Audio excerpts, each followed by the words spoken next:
OFPG Voices is brought to you by the following sponsors. Board&Dice designs and publishes family and strategy board games. Two of their most recent releases are Tlacuaches and Terracotta Army. They have recently launched their ally program to lend support to underrepresented voices in the hobby. Hi everybody, I'm Starla. I'm Mick. And we are Our Family Plays Games. Voices, yeah. And welcome back to another episode. Welcome back. Yes. Now first we want to start off by saying we're a day late. Yes, we're a little late. We know we're late. We're a little late. We announced it on our OFPG show. Yes. That we were going to be traveling. Yes. And then we had to come back and, Grant's in school and Mick had to go to work and the Kickstarter and all those things were going on. Yeah. So it kind of pushed us off schedule just a little bit. So we want to apologize. Yes. If you're used to seeing this on Wednesday, I'm sorry, but you're going to see it on Thursday. Yes. And then I came down with a little crud. Yeah, you got a little concrete. But I fought through it. You're still I'm fighting going to come through it. for the family, y'all. I'm coming for the family. Yes. Yes. So hopefully all of our Wednesday watchers will pick us up on Thursday. Yes. Please do. And we apologize. Yeah, yes. but it's just for this time. Yes. We're back to Wednesday next time. Yes. So this week, this month, we're focusing on fall. Yes. Hello, fall. Oh, hello, fall. That's what I say. I think I'm good with fall because I know right behind it is the glorious winter. See, you love fall. I like fall. Summer's my favorite.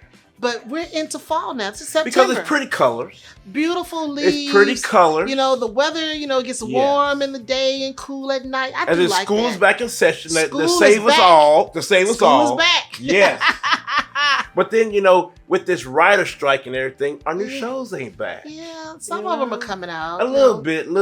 But we support the writer strike. Yes, we do. Yes, we do. Yeah, so this week, we've got some great voices, and we're going to kick it all off with Aaron from GameEnthus. Here we go. And he's going to discuss Arboretum. Yes. We played that a couple of times, but we don't have it, so I want to see what he has to say about it. Yeah. Well, he's going to show you how to play it. Like he does. I'm excited. And right after him, we're going to have Daniel from Tlacuaches and Mesa. Yeah. And this month, he's going to discuss a game called Beast. Yes, I heard. A lot of people like that game. Yes. Yeah. And last but not least, Dr. Tanya Pobuda is going to pull it all together with School by Group. Yes. And she's going to discuss the cost of board gaming. Uh-huh. Yeah. Yeah. Is our hobby too expensive? I want to hear what you got to say. Because I got feelings. I got feelings, family. Me too. Yeah. So she's going to come with some research on that. Yes. Yeah, so before we get into all of that. Yes, before we get into all that, family, let's hear from Starla with her Good Humans segment. Let's go. Hi, everybody. Welcome back to another segment of Good Humans. This week, I want to focus on the power of positivity. Now, when someone says, just be positive, especially when something negative has happened, it may sound a little trite. But if you look deeper, those words have a lot of importance because positive thinking is good for our overall mental and physical health. Every now and then, Mick and I will run across a problem or an issue or a situation that will test our patience, provoke some anger, or just bring us down. And when that happens, I always try to remember and remind my family that negative things happen for a reason. And usually it's for us to learn something or change something. So you can't let yourself get bogged down in the negative or whatever that bad situation may be. Yes, we're going to have moments where we feel upset, where we feel some sorrow or sadness, or just where we feel down. But I'm encouraging you today to just shake it off. Get rid of it as soon as possible so you can focus on the lesson.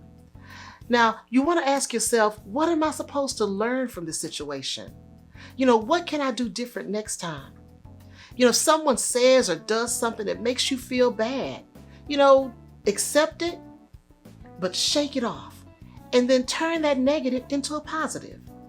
When you approach life looking for the positive and not focusing on the negative, it just makes your life better, and in turn, it'll make the lives of others around you better as well. When you become that voice of reason, that light in a dark place, that person who cheers others up, you have learned to embrace the power of positivity.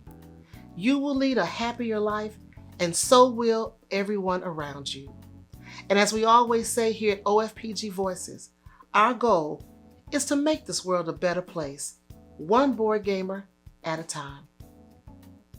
Hey, I'm Aaron from GameEnthus.com. The theme for this episode is the fall, the things that we associate with the fall, games of the fall. And I, for whatever reason, suggested a subset to that theme, which was games that rarely leave the table. Yeah, I know.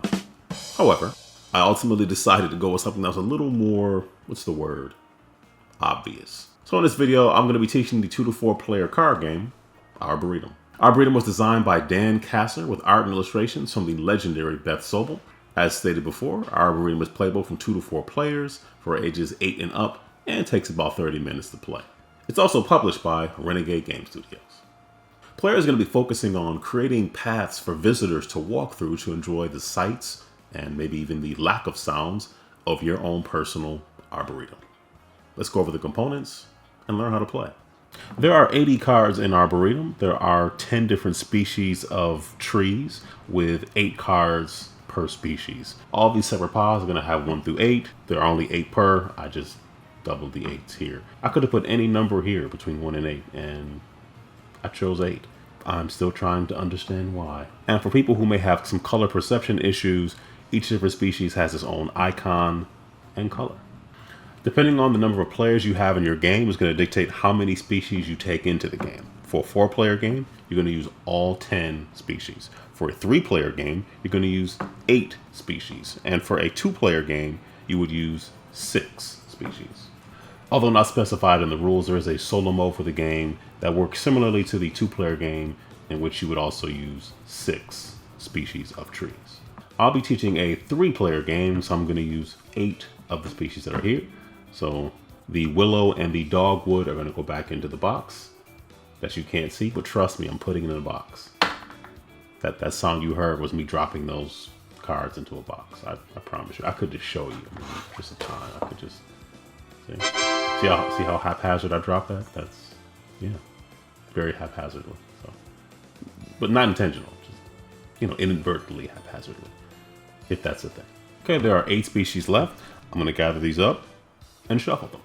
All right, so players 1, 2, and 3 all have 7 cards. Starting player, according to the rules, is the player who most recently watered a plant.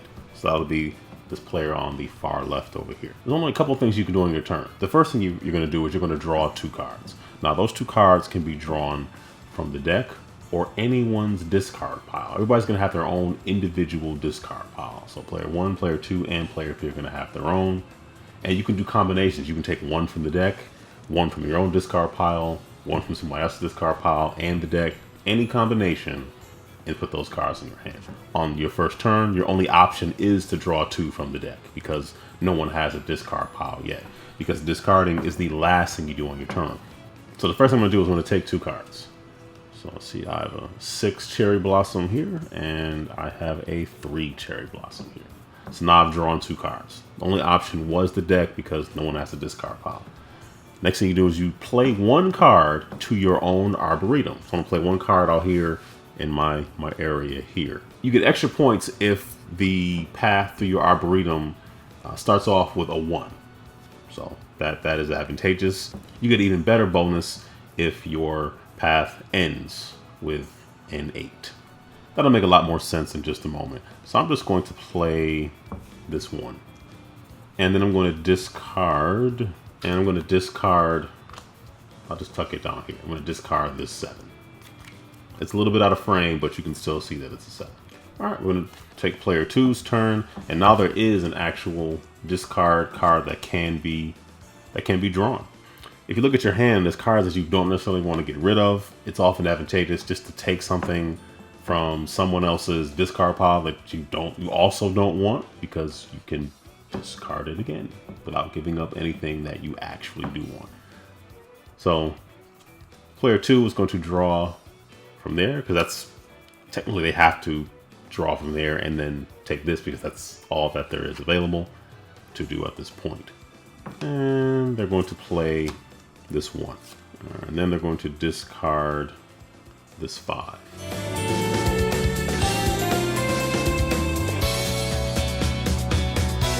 A couple of key things to remember while playing the game is the goal is to create a path starting with low cards and ending with high ones. So you want to start off with a 1 maple and place cards so you go to higher numbers that don't necessarily have to be the same species, but you want to end up with a 1 maple going to another maple that's higher.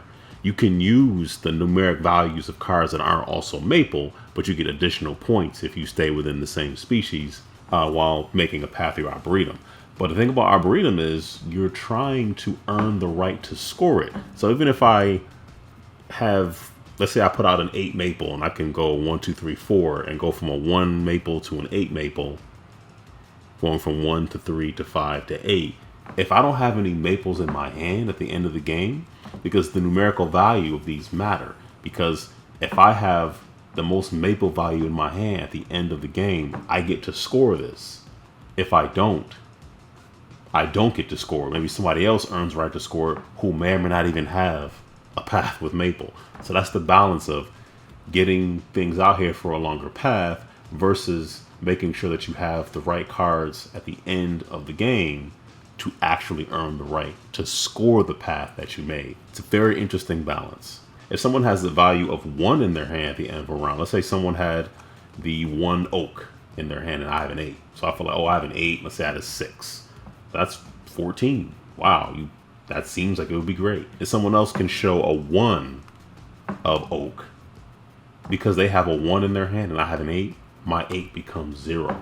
Their 1 stays a 1, but 1s in the hand of the same species make 8s of someone else's hand 0. One important thing to note is if you notice here, I have 1, 3, 5, 7, which is great, and there's a 6 here. Hey, yay, 6. I can't really fit 6 in here very well and then still maintain this path. And also, I have to have cards in my hand to earn the right to score this path. So I'm probably going to want to collect the 6, the 4, the 8, so I can score the ones I already have. So I'm still going to want this one. I'm just not going to want to put it out. I want to keep it in my hand so I can use it so I can have more value. So I can maybe get the 4, and then that way if somebody has the 8, I'd have 10, they'd have 8. And from another perspective, because player 2 has the 8, they know that player 1's going to want to get the 8 in their hand so they can score this. So player 2 is probably not going to want to put this out in their discard so they can mess over player 1. It's a lovely game that has an effect on friendship. Maybe the erosion of that friendship. Okay, so whoever dealt would go through each individual species and figure out who's scoring what. So the blue spruce. Who has the right to score the blue spruce? Now the player who really wants to have that right is probably going to be player 1. So in terms of blue spruce, player 1 has 8. They have a blue spruce card that is valued at 8. So they're looking at 8. I'm going to take the discard piles, just put those off to the side so we don't get those confused. It's what's left in your hand that counts. All right, so they have 8 for blue spruce. Player 2 has 6 for blue spruce. And looks like player 3 has 7. So player 1 is going to get a chance to score for blue spruce. So let's see what they got here. They have several paths. So they have 1, 3, 4, 5. 1, 3, 4, 5.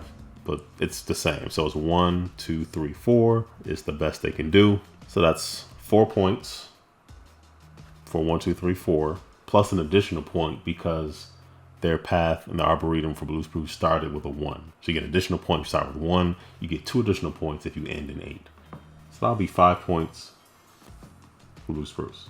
Once the final card of the deck has been taken, that will trigger the end of the game. The player that does that will finish out their turn, and then you move into scoring. You will continue to score each tree in the similar way that you score the blue spruce. You would find out which player has the most value of that tree in cards that are in their hand. Should that player have a path in their Arboretum containing that tree, they will score points for it. Once you get down to the last tree, everybody would tally up their score. Whoever has the most points wins the game. So that is Arboretum. If you played Arboretum before, hope that you continue to enjoy Arboretum. If Arboretum is new to you and you have not played, hopefully this video will be useful for you. Anyway, thank you for watching. Take care, stay safe, and be blessed. Hola Tlacuaches, mi nombre es Daniel y bienvenidos a otro video aquí en Tlacuaches en la Mesa. Y también un gran saludo a Our Family Plays Games. Para este episodio de OFPG Voices me di a la tarea de seleccionar un juego que grite otoño. Y por eso seleccioné Beast. Voy a darles una idea de cómo funciona este juego y después vamos a hablar de por qué me recuerda a esta época del año. Beast es un juego de uno contra todos. Un jugador toma el papel de la bestia quien se enfrenta a los demás, mientras que los otros jugadores forman un equipo de cazadores. La bestia, por un lado, gana el juego cuando devora un número de personas. Por otro lado, los cazadores ganan cuando matan a la bestia o impiden que la bestia cumpla su cometido. El juego es jugado en una serie de rondas determinadas por el contrato o el escenario que se seleccionó al principio para jugar. Cada ronda consiste en 3 fases, que es el amanecer, el día y la noche. En la fase del amanecer, todos los jugadores, incluyendo el jugador que está jugando como la bestia, participan en un drafteo. Vas a empezar con un número de cartas en tu mano, vas a seleccionar una de esas cartas y el resto se las vas a pasar a la persona de tu izquierda. Ya que los jugadores hayan acabado con este drafteo, nos movemos a la siguiente fase, que es la fase del día. En esta fase es cuando el jugador de la bestia, quien es que comienza la partida, toma su turno, en la cual puede jugar de 1 a 2 cartas. Así todos los jugadores van a tomar un turno hasta que todos hayan pasado.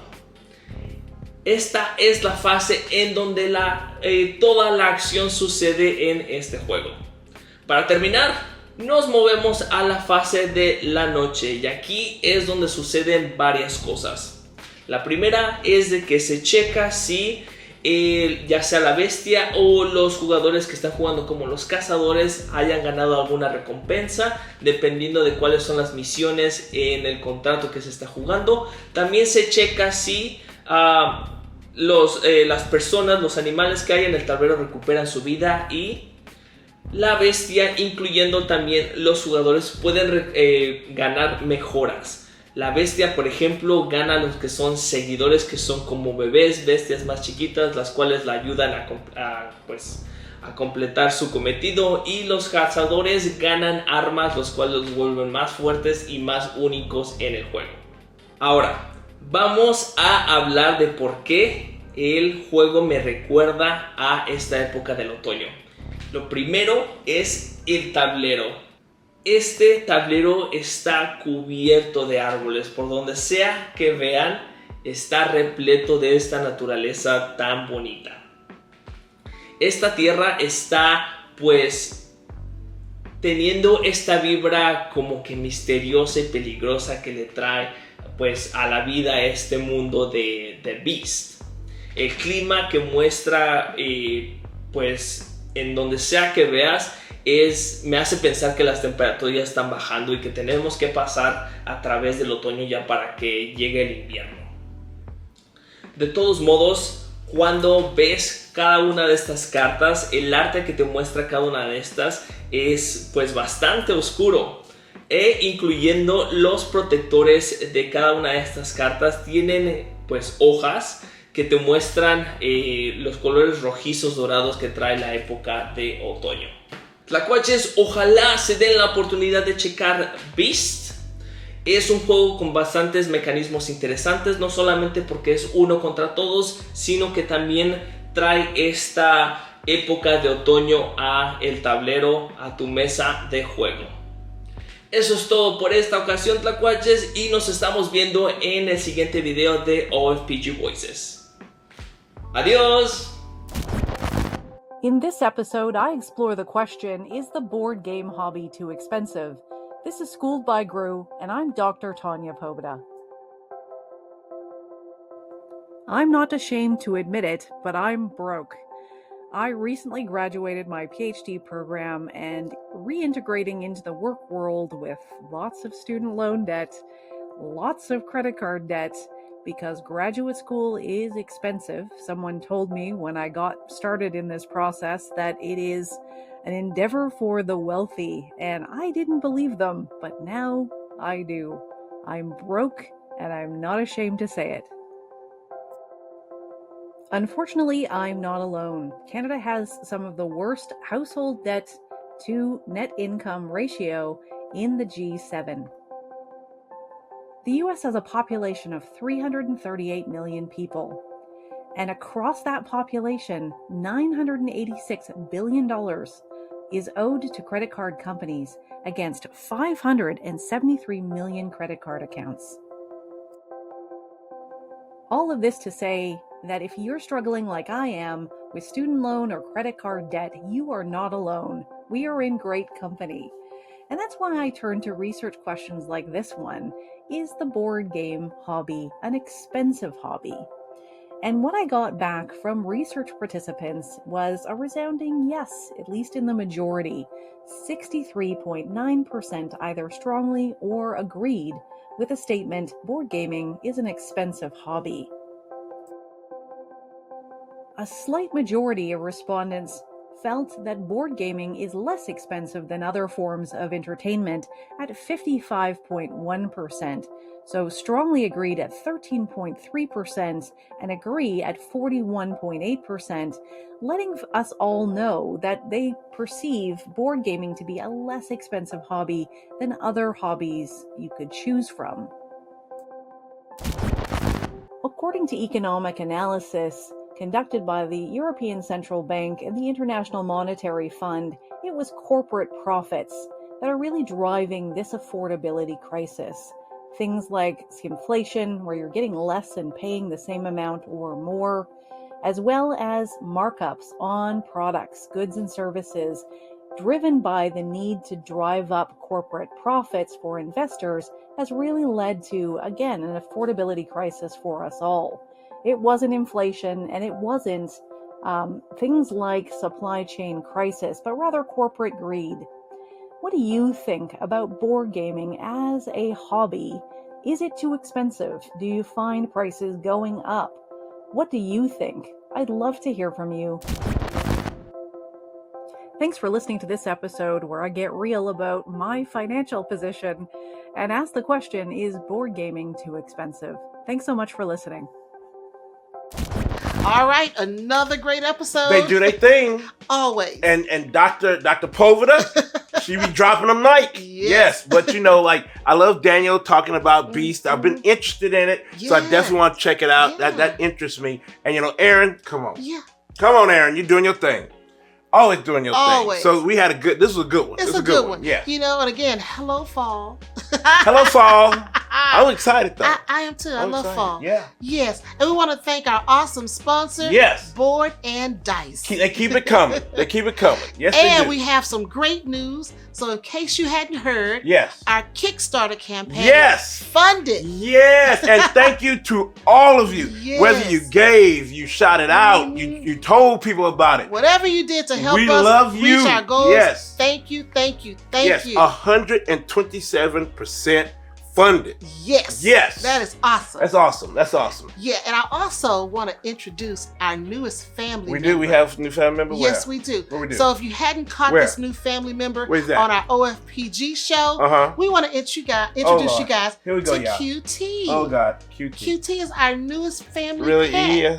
Yes. Yeah. QT is the cat Lord. from Cat in the Box. Yes. And he is the best pet in the world. Oh God. The best pet in the world. Oh God. So attentive. Yes, he is. Doesn't take much work. Well, yeah. He doesn't ask for much. Oh boy. Great cat. Okay, but he be appearing different places around the house though. Oh yeah, QT gets around. He gets around too much, family. He gets around. Too much. You get around too much, QT. Too much. This is QT. Yes. Yeah, so that's it. for this episode. So, Starla, I know we're showing it right now, but what about our merch? Tell everybody about our merch. Well, if you'd like a shirt, or a cup, or a pillow with OFPG Voices, or one of our wonderful saying shirts, Good Humans, check us out on Spring. Yes. Now, the next episode will be September 20th, 2023. Or if we late anything, we'll definitely let you know. We'll let you know. But we're looking at it for our September 20th. Yes. Now, but Starla, where can they find OFPG and OFPG Voices out here where QT trying to mess with us? Where can they find us, Starla? Well, if you're looking for Our Family Plays Games or OFPG Voices, you can find us on Facebook, Instagram, Twitter, right here on YouTube, and TikTok. TikTok. Yeah. Thank you, family, for coming out and seeing these beautiful voices. Definitely support our sponsor, Board&Dice. But definitely, if you have any questions, comments, put it down below. We'll get to them. But there's one thing, family. One thing we want you to always know. We love you. Bye now. Everybody.